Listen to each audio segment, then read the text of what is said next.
Hello everyone, welcome back to my channel, and today we are going to be discussing my best books of 2024. Honestly, I don't really want to talk about this much because I did not have a fun time reading in 2024, if we're being 100% honest. I have already talked about my worst books of the year, but it is now time for the best books, and all of these, I liked them. I really did enjoy my time with these books, but none of these are books that I'm obsessed with, could not stop thinking about, changed my life forever. None of these are books that are all-time favorite books now. They're my favorites of the year, but none of them will be favorites of all time. And that's a little sad because I feel like I usually have at least one, usually more. I think for the first time ever, I actually have 4 stars to talk about in my top 10, because I was gonna just do the only 5 stars I got, which is only 6. I read 115 books last year. 6 of them were 5 stars. So we will be talking about some of my highest 4 stars. If you didn't know, I rank every single book as I read them throughout the year. So at the end of the year, I have from number 1 to number 115. It's actually not 115 because some of them are rereads, and I obviously don't put them in the ranking because I feel like that would be unfair, because if I'm rereading it, of course I love it already. That video should hopefully be next week. Hopefully. And you will be able to see how I felt about every single book, what rating I gave them, and all of that fun stuff. Obviously I count down the top 10, but I usually count series together. So let's say James Islington here, book 1 was a 5 star. It was my favorite book of the year, and then book 3 was my 5th favorite book of the year. I will usually combine them and just talk about them at the number 1 spot. 10th position is going to be The Witch Would Not by Olivia Atwater. I also have the paperback somewhere. I have books everywhere, guys. So Witch Would Not by Olivia Atwater. This is the first book in the Victorian era fairy tales. So this is the Kickstarter edition. It's very shiny. So this follows Winifred Hall. Yes. And she has been given the job as a governess, and she has never done this before, but she arrives at this house. She knows the owners of it, and they have basically given her the job as the governess because they know that there is some fairy mischief up, and they know that Winifred might be able to stop this. But one day, when her bratty little charge all of a sudden changes to the perfectly behaved boy, she realizes, oh no, he's been switched. The father of this boy does not believe in fairies, and so she has to try and figure out how to get him back. And as she tries to work out this mystery, she ends up kind of having to enlist the help of the fairy butler, Mr. Quincy. I really enjoyed this. I gave it a 4 stars. This was actually, I want to preface this because I'm going to sound probably very bitter in this video, because I read this. This was my very first book of the year. And I read it, I really liked it, but I thought to myself, I was like, this is a good starting point. This is going to be a middle of the road 4 star. It's going to be a solid 4, but I knew it wasn't going to be, I knew that there was greater things to come. I was kind of wrong. And that's not saying this is a bad book, because obviously I still gave it a 4 stars. I really enjoyed it when I read it. But I thought, based on how my reading went last year, I was like, oh my god, because I have read every Olivia Atwater book now. I haven't read the full-length novel that she wrote with her husband yet. I will, I think probably when the audiobook comes out, I'll probably read it. But I've read Small Miracles. I've read the Regency era fairy tales, which, if you didn't know, so the Regency era fairy tales is the they're traditionally published. I have the paperbacks there, and I also have the Fairyland editions. And it is the same world, but obviously this is now the Victorian, so it's slightly darker and edgier and not quite as colorful, let's say. I think in relation to how I felt about her other books, this, I will one day do a ranking Olivia Atwater books, but I'm probably going to wait until she has more books to do that. But I am keeping a list. But I would say this isn't my favorite. Small Miracles is my favorite, and it's also not my favorite from her fairy tale world, let's say. So and when I think of, I'll tell you, my favorite from those is 10,000 Stitches, the second one. When I think of that, where that was last year on my rankings, it was probably near 20th. I would have to go back and check, and I'm probably not going to do that. I suppose I could.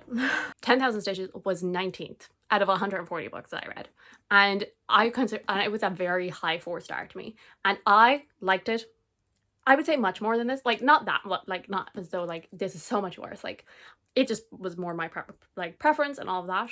Like, I liked that. That's my favorite of her, like, fairy tale books. And yet this is my top 10, and that was 19. So it just goes to show, I think, the difference in, like, just how my rating and my reading was going this year. But I'm obviously not mad that this got here, because I do love Olivia Atwater. I love her writing. It is so easy to read. It's so quick. It really engages you. She has such a way of, like, creating a world and a dynamic. I think the way she writes fairies is brilliant. Slightly cruel, manipulative, trickstery fairies. And I love that. And just, as I said, I love her writing.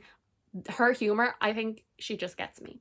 Like, I know humor is obviously a very subjective thing. She absolutely, like, she always makes me chuckle. As I said, I love her descriptions.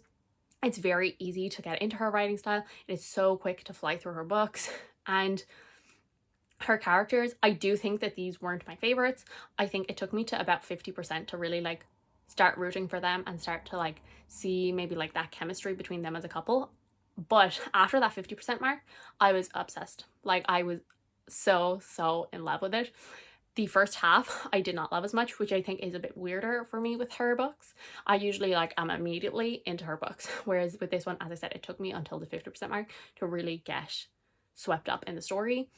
But after that point, I was so into it. Like, I loved, she, like, started to introduce a lot more lore into, like, the overall, like, fairy world. Like, we were getting some, and there was, like, a thing that was revealed. I was like, what do you mean? What do you mean? What do you mean? And so I think this one, especially more than, like, the Regency era fairy tale, I think that there is going to be an overarching plot between, I believe, the 3 books. The next one is going to be Rosemary in Thyme, and I believe it's going to be out sometime this year. And so, like, obviously, while it will follow, like, a different couple, I imagine it will still follow that same overarching plot, which wasn't necessarily the case with Regency era fairy tales. In 9th position, we have another one that I kind of the same with Which Would Not, and that is The Hawkling by Rebecca Zahavi. And so again, this is a book that I really liked, but, like, again, compared to, like, Lightborn, I'm not sure would I prefer this or Lightborn. Probably I would prefer, not Lightborn. Lightborn is the final book. I haven't read that yet. The Color Round. The first book is The Color Round. I feel roughly the same as them, but I had it as 17th last year. And I would say that I like them roughly the same, I would say. And yet this one is in 9th position.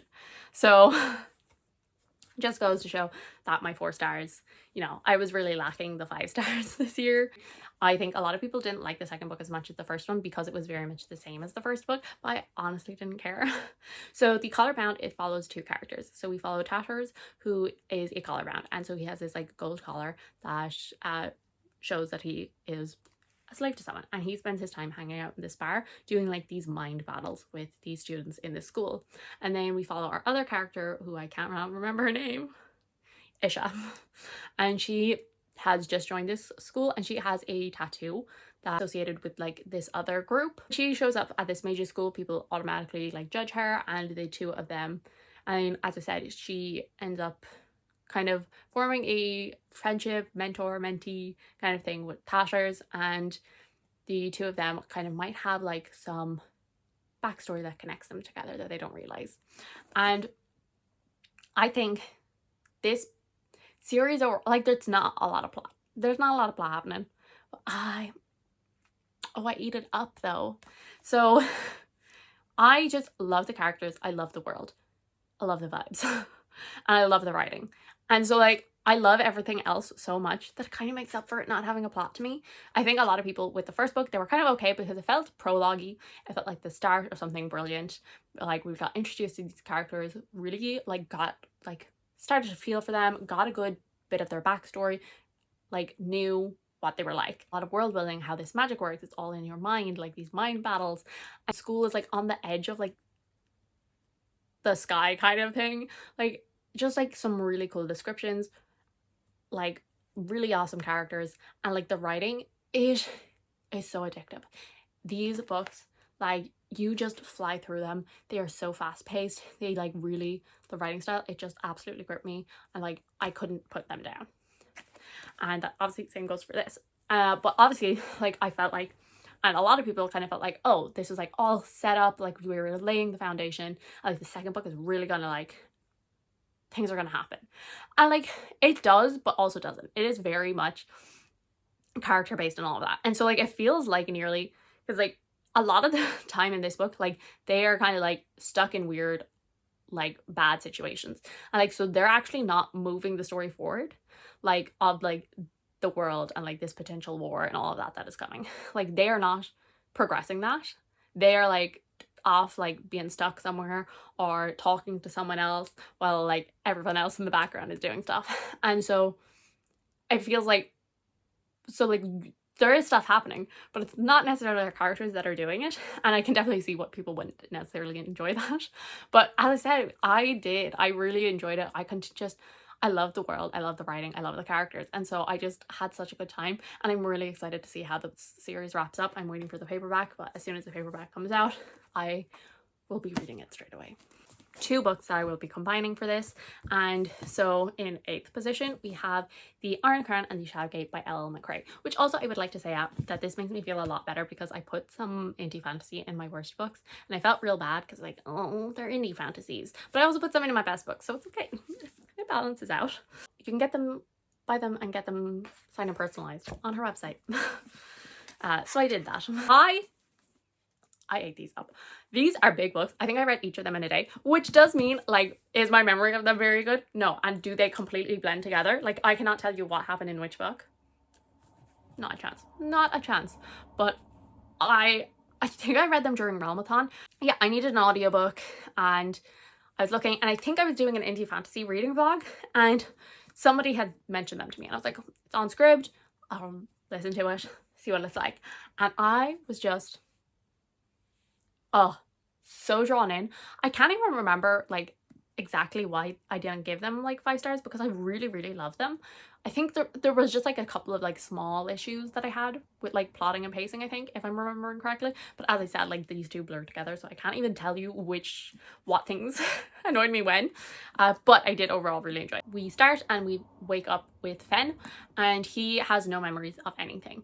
And he wakes up in the middle of a forest and there is a dragon spirit. And then along comes a woman with her partner, and the two of these women, they're not really sure, can they trust Fen? Like, does he actually remember stuff? Who is he? Where is he from? But Kalidra, I think her name is, yes. She has to return home because her father was a lord and he is now after dying. And so she kind of begrudgingly sets off to her home and also kind of agrees to help Fen by forging some papers to get him onto, I guess, the mainland so they can try and find out who he is and where he's from and how all of this has happened to him. The characters, like from page 1, I really enjoyed them. I think they were all very well developed. They all felt very individual. They, I think, like bounced off each other very well. We got some like interesting like family dynamics, like complicated like sister relationships, like there's some romantic relationships, there's a lot of talk about power, these spirits, and like kind of how they use people and then kind of like nearly discard them.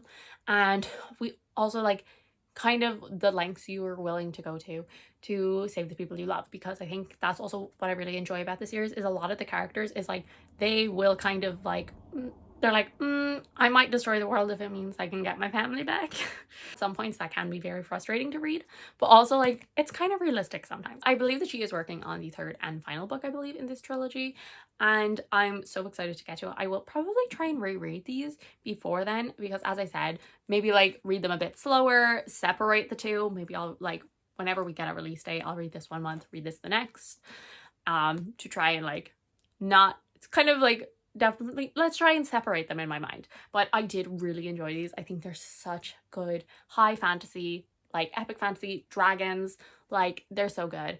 I totally recommend them. Very easy to get through. As I said, I think I read them each a day each, like roughly. And in 7th place, and the final 4 star that I am going to talk about, is The Warm Hands of Ghosts by Catherine Arden. So I actually only read this close to the end of the year.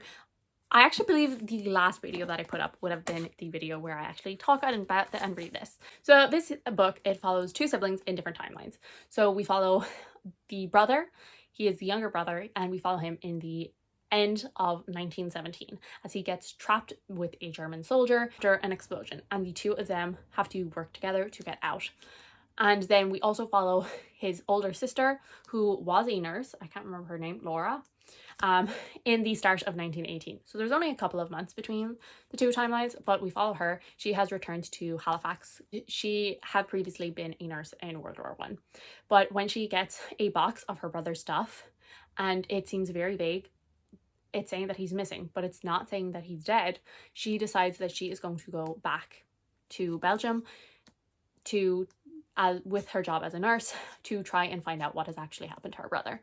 And there is a mysterious man who plays the fiddle who connects them both.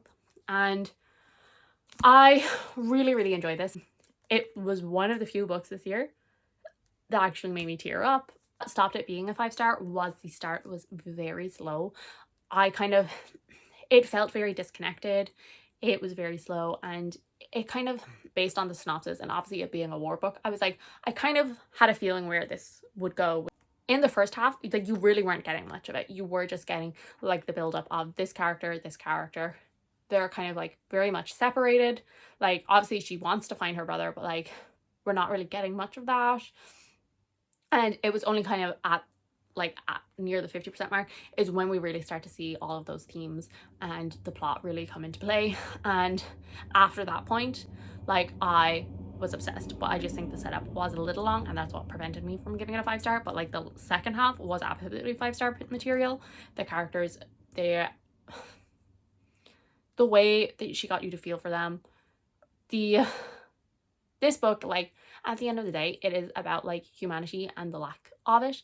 And I think it being a World War I book, I think added a nice little touch to it, because I think, because a lot of the time it's obviously like they're like, this is the Great War, this is nothing like this will ever happen again. And like, obviously, like, it's fictional, but like as a reader you're like, oh, hate to tell you this, buddy. Like, the afterword is really, I think, quite powerful, because she's just talking about how overlooked sometimes World War I was and the tragedy of it, and like how strange of a time it was, because there was like the messenger birds and yet also like tanks, and the kind of the all of a sudden development of so much technology. Like, that was kind of the start of it. It just tells a story of the lengths people will go to help the people that they love, but also like the lengths people will go to try and forget the terrible things that have happened to them. And I just think it was beautiful. Catherine Arden, she is an incredible writer. It was both like well written, created an atmosphere, created that tension, but it was also extremely fast, like, but also like her writing style, it's not complicated, it's very easy to digest. And the characters, as I said, just all of them, even like even the side characters, like, you felt for them, even if they like weren't good people. Like, it's hard to be a good person in these circumstances. And I think, again, kind of like similar to what I was talking about with the Iron Crown and the Shadowgate, like what people will go to protect the people that they love, even if there's like so much bigger things at play. And I really enjoyed that. I like that kind of stuff in stories. I don't think any of these 5 stars are like all-time favorite books. A lot of these, the way that I decided to give them 5 stars was because it was like I didn't want to stop reading them, but also I wanted to keep stopping reading because I wanted them to continue for longer. And I do love that feeling. That is a great feeling to have when you're reading a book, where you're like stopping and you're like, no, I have to keep going. And so the first 5-star, and so in 6th position, is going to be Paladin Strength by T. Kingfisher, and book in the Saint of Steel series. And I just really enjoyed it. So I feel like, spoiler alert for a couple of minutes, Sword Heart is on here. So I read Sword Heart in March, and then I was like really pleasantly surprised by it. I was like, oh, I really enjoyed this. And so then I started like her entire backlist. I think did I read The Clockwork Boys first, or did I read them last? I can't remember. But I read Paladin's Grace and I liked it. It was a decent 4-star, but I was like, oh, Sword Heart was absolutely kind of like a once off kind of a thing, which fine, like that's fine by me. But it just felt very similar almost, Paladin's Grace did, to Sword Heart, because kind of like big burly man, like kind of quirky woman. Like not expecting to love any of them again. But then we got to the second book, Paladin Strength. And so in this series, we follow the paladins of a dead god. So a couple of years ago, the god of the Saint of Steel, he died. And it made all of his paladins go kind of berserk. And most of them did not survive. There are 7 of them left. There are 7 books in the series. 4 are out. And in each book we follow a paladin as they find love. And so in this one we follow Ishtaban, and he is kind of on a mission tracking a killer across the continent, kind of a continuation of the first story. And then they run into Clara, and she is a nun, and from like this secretive order, and she wants to, all of her sisters were kidnapped, and so she is set off on a quest to go and free them. He kind of accidentally enlists their help because he's not going to let a nun go off into the world by herself, but she's hiding a secret that means that maybe she doesn't need the protection that he thinks she does. And just the 2 of them together, they're so funny, they're so entertaining. This was my favorite of this series so far. Like, it was funny. Like, this was, it just like, I was genuinely cackling when we like find out this big secret that Clara is keeping. I was genuinely like, what? Well, also I enjoyed it because she is a fighter. I enjoyed that like in each of the books that we're kind of getting different kind of love interests. Because I was afraid that it's going to be very much the same. And she is like a fighter. She is also like a bigger woman. Like, it feels really funny because like obviously like everyone kind of makes fun of like big man, tiny woman, but the 2 of them are like, oh my god, she's like, oh my god, he's bigger than me. And he's like, she's almost as tall as me. And it's like so funny. We don't get all of the paladins obviously in each book, but in this one we start to get kind of more development of like the friendships. Obviously there's only 7 of them, so they're all very close to each other, and kind of seeing the development of that. I think in this one also what made me really love it was we started to see those connections to the bigger world. As the series goes on, we get more and more like connected and more like details about the world building that like really connects the whole world together, and I really enjoyed that about this book. So then in 5th place, I believe this is the only one I actually don't own physically yet, and that is Nona the Ninth by Tamsin Muir. So I have Gideon, I have Harrow, which also like, why are they 2 different editions? Amazon, when I get my hands on you. The series is the Locked Tomb series. I feel like I do not need to explain it. It is lesbian necromancers in space. It is weird, it is wacky. I enjoy it very much. And so Nona is the 3rd book, and it is the first book in the series that I gave 5 stars. I have a video where I read this book, and so Gideon the Ninth, we follow Gideon, and she wants to get out of the 9th house, and she has over the years tried many a time to escape, and it has never worked. And this time Harrow decides to make a deal with her, says, we'll let you go if you be my like basically my swordswoman for this event.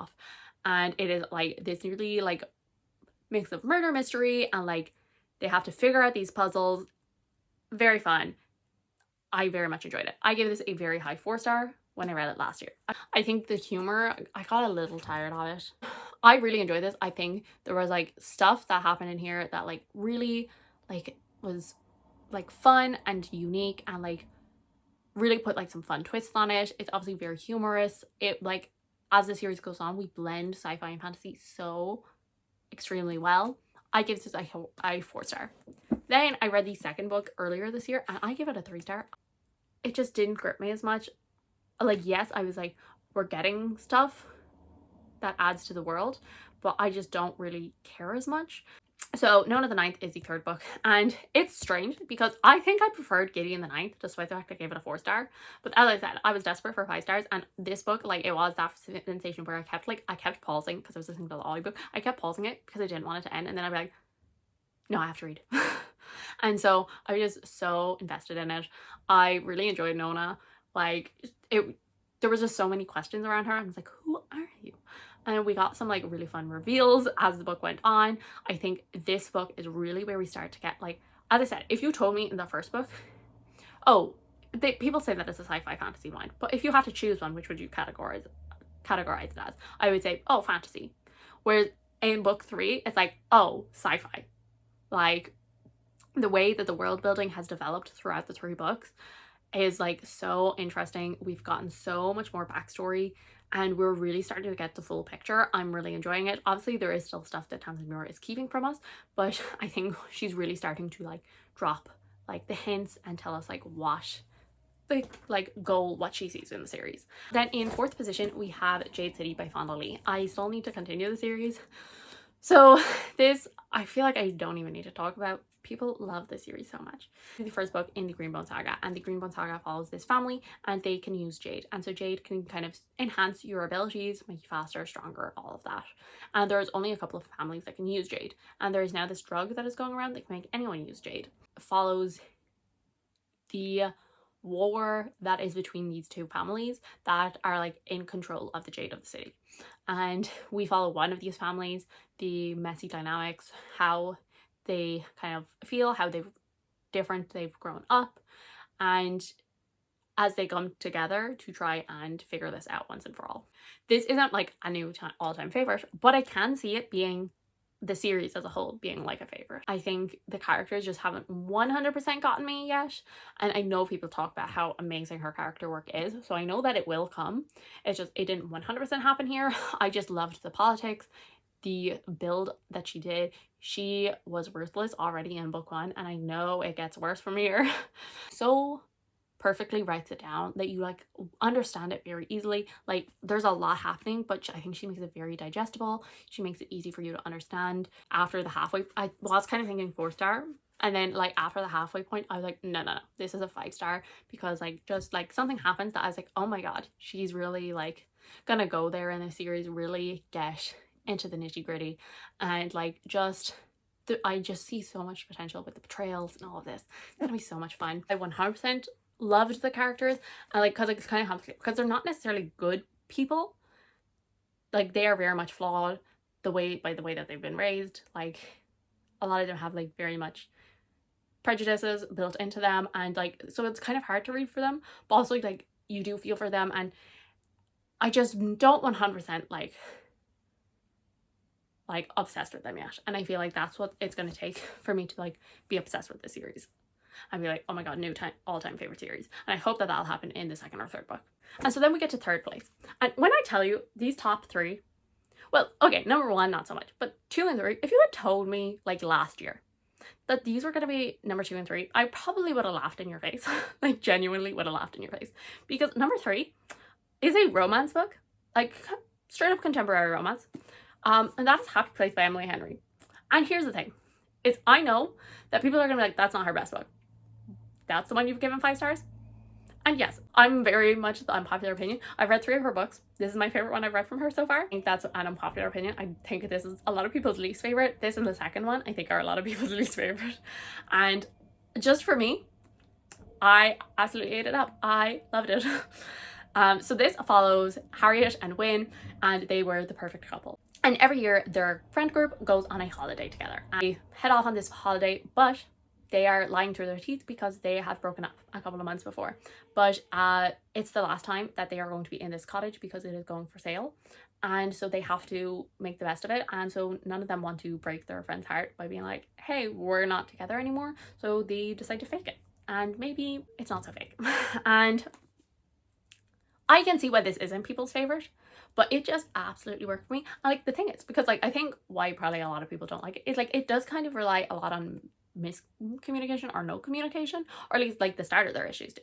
But like I think it is quite realistic as to how it ended up that way, because I think both of them, like when you're a certain way or you feel like you are defined by a certain thing, like if we use like the example of, oh, I'm a good student, then if all of a sudden you start like to struggle in a class, sometimes it can be very hard to be like ask someone for help or something, because you're like, but I'm the good student. And so obviously like it's a bit more amped up than that, but I feel like it makes sense. Is like when you think that everyone, including your partner, thinks of you a certain way, you don't want to kind of like let them down or prove them wrong and stuff like that. And I think it was very realistic that way, and I think I enjoyed the discussions that kind of came along with that. Does that mean it's not like a bit messy? Like it is messy, but like I had such a good time with it. I think it was really heartfelt. I so deeply cared for the 2 of these characters. I wanted them to just like you know, scream from the rooftops at each other. Is this the Emily Henry book that I'm going to recommend? If you're like, okay, where do I start? I would probably recommend Beach Read. I give that a 4-star, but I think overall it's probably a lot more less controversial. But I don't know, I just really like this, and I do want to try and read more second chance romances. I was giggling, I teared up, I was having the best time with this. I ate it up. I have Funny Story from my library. I think I'm going to be reading it this weekend, and I'm just like, I really hope that it lives up to Happy Place for me. But like, also, I'm not getting my hopes up. I have never given a contemporary romance a 5-star before until now. I'm like, I don't know why. I don't know why, but it did. I was just obsessed, and I love it so much, and I kind of want to reread it again now that I'm talking about it. And so now we are on to book number 2 of the year, and we already talked about this briefly. And that is Sword Art by English. This was my first 5-star of the year. My first 5-star.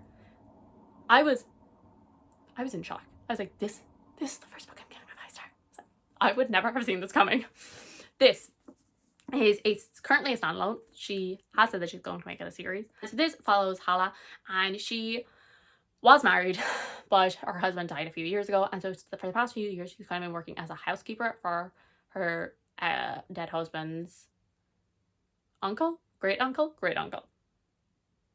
And so she has been caring for him, caring for the house and all of that, and then he dies, and she finds out he has left her the entire estate. Unfortunately, with that estate comes the relatives, and they do not want her to have this, obviously, and so they are trying to convince her to marry her dead husband's brother, I believe, or cousin, I can't remember. I think it might be brother.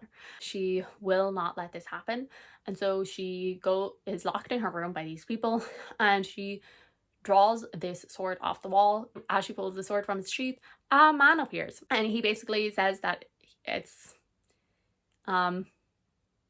that he has been in the sword for many years, and he is basically loyal to whoever owns the sword, and that now includes her. And so he says, we'll do whatever you want. And she says, I want to make sure that this inheritance belongs to me, and I can get a good like dowry, good money going for my nieces. And so the two of them set off to try and find a lawyer. It is so chaotic. It is so funny. I don't think any other book this year has made me laugh as hard as this. I was in bits. I just loved it. And just like, there was one bit at the end especially, I was like, because like it's like the way she balances like emotional and like heartfelt and also like humor, like it's so funny. The way that they bounce off each other is perfect. Like they get each other so well. It's just fun. I do think that perhaps there was like a bit of it where it just got a little repetitive of them like traveling this road, then these people would appear, they have to deal with these people, then they travel the road and blah blah blah blah blah. But overall, I had such a good time. I loved it so much. It was so good. And again, talking about these two in particular, because I know they're quick reads, kind of makes me want to read them again. So yeah, I had such a good time, and it makes me laugh because I literally last year I swore off, well, not last year, 2023, I swore off to E. Kingfisher because all of her books were 3 stars, 4 stars at most, and they just were not vibing with me. I needed an audiobook, and this was available on Audible Plus, so I was like, okay, I guess I'll listen to it just because it'll be a quick listen. Grand. I was obsessed. I was giggling. I was in bits. I was tearing up. It was so good. And then we have one final book to talk about, and that is, of course, Fool's Quest by Robin Hobb. This, not so much of a surprise, but also, like, I think, again, goes to show, like, how my reading wasn't that great this year, because, like, when I think of the grand scheme of the Realm of the Elderlings, this is not, I don't even think, in the top half of my ranking. Like, this is not even near my favorite Robin Hobb book. But it was my favorite book of the year. It is the second last book in the Realm of the Elderlings. The Realm of the Elderling, it starts with Fitz, and he is a young boy. He is left at the keep by his maternal grandfather because he doesn't want to have to feed him anymore. And so then he gets taken in. He is raised by the stable master, and then one day the king spots him and is like, I'll make use of you, and decides to train him up to be the royal assassin. And we follow as Fitz has a hard time. The end. That's the story. I don't have to say anything about this. It's Robin Hobb. She's an incredible writer. Like, her writing, incredible. Her characters, incredible. Like, her character work There is nothing like it in the world. Like, I don't think there's anyone that does it better than her. Yeah, this wasn't my favorite. There's a lot of like kind of traveling and kind of sitting around and waiting and all of that. But just being in Fitz's head is both horrible and enjoyable at the same time. Like, I love him so much. I don't think there will ever be a character that I feel for as much as I have felt for Fitz throughout this series. I am so terrified to finish this series. I have the audiobook. I am supposed to finish it this month in January. I don't think I'll ever be able to read a book again though, so do I want to do that? And it made me laugh multiple times was the amount of times that people said to him in this book, like, we'd be in his perspective and he'd be making all of these plans of all of this, like, things he was gonna do. I'm gonna leave right this second and I'm gonna go kill them all. And then he'd be like quietly scheming, and then like 2 pages later a character would say to him, be like, I'm so proud of you, Fitz. Like, 16-year-old you would already be at that door, and look at you now, you're so mature and calm, you're planning. And he's like, yeah, I would never do that now. I was like, you liar, you were literally 2 seconds away from doing it. He has not changed. He may be old, but he is not wise. So yes, that's it. Those are my books. So thank you guys so much for watching. I do hope you enjoyed. If you did, subscribe, and I'll see you all in the next one. Bye.